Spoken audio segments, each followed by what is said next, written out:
130 килограми марихуана.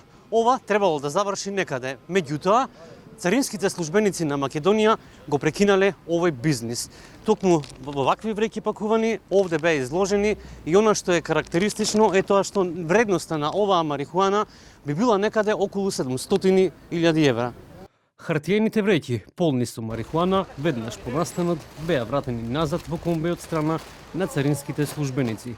Основното јавно обвинителство Куманово донесе наредба за спроведување истражна постапка против српски државјанин осомничен за кривично дело, неовластено производство и пуштање во промет наркотични дроги, психотропни супстанци и прекурсори.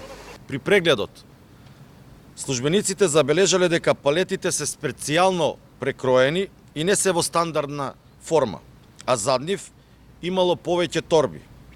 На прашање за содржината на стоката во торбите, возачот изјавил дека пренесува цигари и се обидел да понуди мито. Тоа било уште еден непобитен факт, истрагата да продолжи, односно колегите царински службеници уште подетално да продолжат со контролата.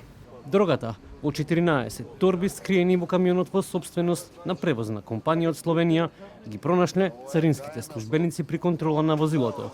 Дали какви анализи и истражни активности ќе бидат преземени останува на Ојо Куманово, но и тоа да се утврди дали осомничениот бил дел од поширока криминална мрежа за трговија со дрога.